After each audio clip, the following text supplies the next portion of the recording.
bitch.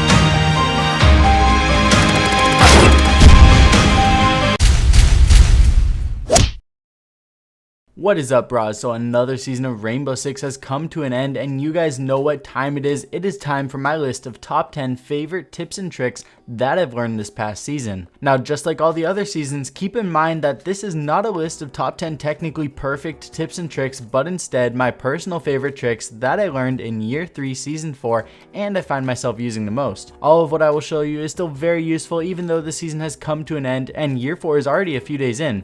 I can guarantee you that some of you may have been doing these since before this season, but I can also guarantee you that I've been using certain tricks since the beginning of time that would be brand new to some people. Everyone learns Siege at a different rate, and that's part of what helps make this game so awesome. So basically, opinions being opinions, these are my top 10 opinions. Alan from the Dangleberries is also doing 10 more insanely good tricks that he learned this season, so if you want to see a total of 20 top tricks from the last few months, make sure to head over there and check out his video. Anyways, let's kick this list off, starting with 10.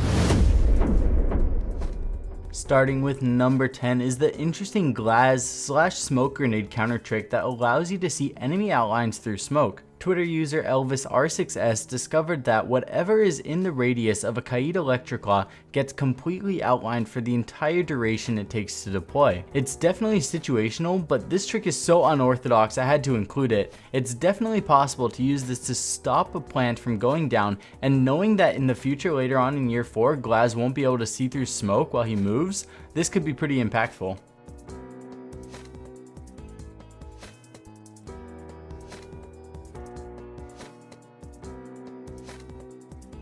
9.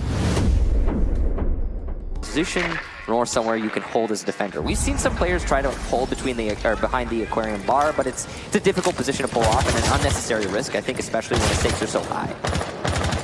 Number 9 takes us to the 6 Invitational Finals where G2 faced off against Team Empire, and we got to see Pengu use this sick angle where he rappels upside down in order to get a tight angle into hookah. The design of the wooden overhang literally hides your head and you're nearly invisible to any defenders inside of this very common anchor spot. Another little trick that we figured out is I felt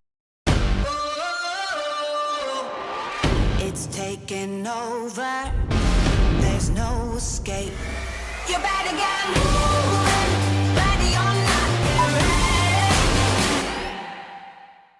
felt like you got a better angle when you don't lean, so when you use this, test it out, see what gives you the best point of view to take out your unsuspecting victim.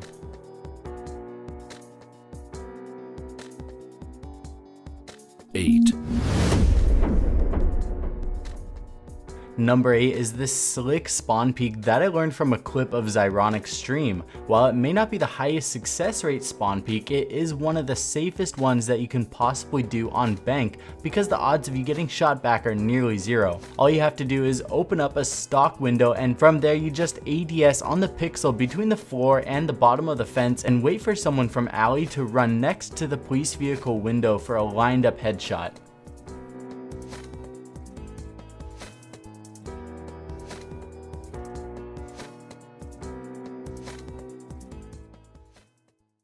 7. One player in the armory that can instantly come in and back up the Jaeger that's playing in this position. Now the Maverick is the one to watch out for here because Breaching Torch, of course, can allow you to destroy that extra. That is a weird way to go about it here. Why? I don't know if this is actually the more efficient way to do it, but no, actually, it is. That worked out fine. That is 100% the way you do it. Because you can actually burn like 3 charges and still not be able to destroy it. I guess, yeah, if you do it in a really weird way. It has to do with the way that the struts are actually like designed around it. It's pretty interesting actually. Number 7 is a Maverick hatch trick, which is to this day the most efficient way to open hatches. When done correctly, you will be able to open 2 hatches in total, which obviously is the same as Thermite. Just follow the same pattern that you see me doing, and a couple little tricks that will help you do it fluidly are to not ADS and also stand somewhere center of the hatch. That will let you easily look from one end of the hatch to the other without having to move your character model. When you start walking and blowtorching at the same time, you can very easily miss a small section that will throw off the entire process. Instead, stand somewhere and only move your crosshairs. 6. Number 6 is one of the sneakiest angles Nico has ever taught me, and you can use it anytime you defend, regardless of the site, as well as anytime you attack the living room library bomb site. Opening up the correct spots on the map will allow an insane angle from gallery all the way outside of this window where Blackbeards like to hold for 99% of the round. Luckily for us, this angle is going to be hitting the side of their head, so when you're using it on defense, no matter who it is you're shooting at, they will be taken out and you'll most likely get called a cheater. Obviously, this works both ways, so if you're a buck, you can lay outside of the drone hole, buck open the floor, and get a crazy angle down into gallery.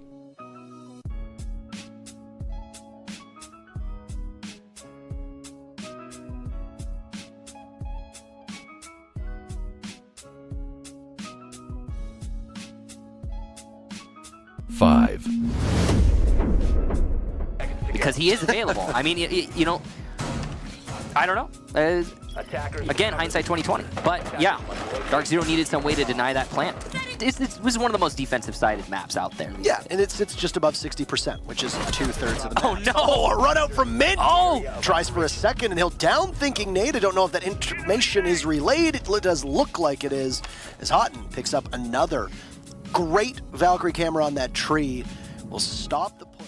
Trick number 5 is a super easy Valkyrie camera spot that we saw Mint of Dark Zero throw outside of CCTV on Clubhouse. You can tell from this clip an example that it is insanely difficult to see. They were able to use this camera spot for a round changing moment at the highest level of Siege, so we can only assume that this camera will most likely have some pretty high success rates in games that we're going to be playing.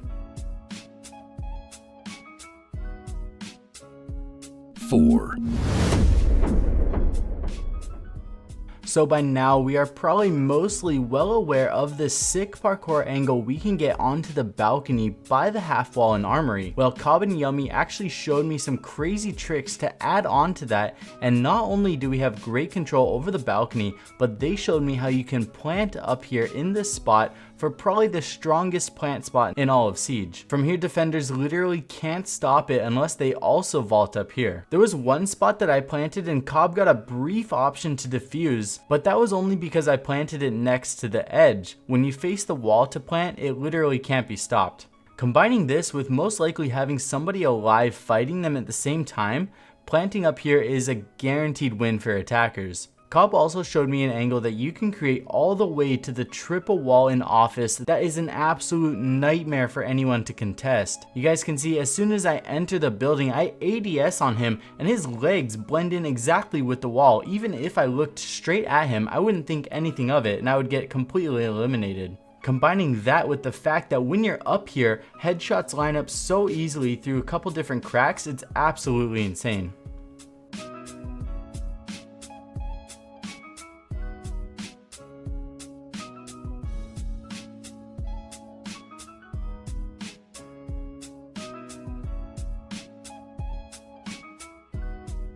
3.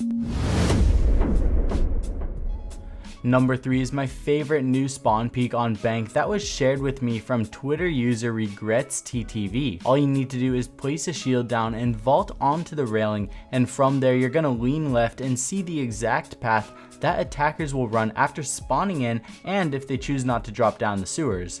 Most likely they're gonna stop to take out the camera and not even be looking in your direction because the smarter player will be checking for spawn peaks from the northern windows of Bank, especially the skylight windows. The only reason this spot isn't our number 1 is because it is on a timer, so if you do stay up here too long, you're gonna need to be careful not to get shot in the back from attackers running up to the top of the garage from the other spawn option.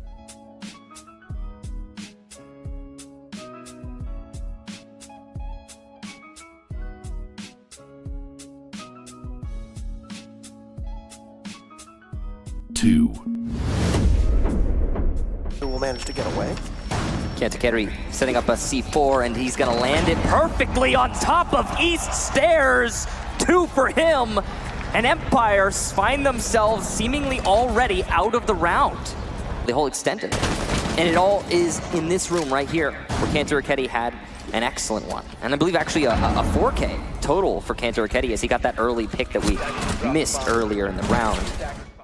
Number 2 is one of the most clever C4s I've ever learned in Siege, and while it might look like he's simply chucking it over the wall, he's not. Cantor Iketi has this throw lined up down to a science so that it lands perfectly to take out anyone at the top of East Stairs. Like I said in the Pro League Tips video, this area is so congested, leads to 2 balconies, the hallway, and the top of the stairs, so there's a high chance to land the C4 to take out multiple enemies based off everyone being forced to be so close together in this area. Just follow my crosshairs online, make sure you crouch, get your butt up next to the printer, and practice this in a custom game for some awesome epic kills. 1. In at number 1 is going to be a new Valkyrie camera spot that wasn't new to Nico, and even though he's been using this cam spot with such a high success rate, he was kind enough to share this with me to show the Bra fam to use. The fact that Nico has been using it for so long and that it's not that popular yet says a lot about how successful this spot is, and I didn't even know that there was a space to throw the camera back here. I've had the opportunity to use this about 6 times in games, and so far not once did it get caught. Combine this with any sneaky little trick that you want to use inside of security and gather up the intel to troll the enemy team however you want. That's going to wrap it up for this video. Huge thanks to everyone that helped contribute to it. Let me know what your favorite trick was from this video, or if I missed one of your favorites in general from the season, feel free to share it over on Discord for a chance to be featured. I love you guys all. I'll see you all very soon in the next video. Peace.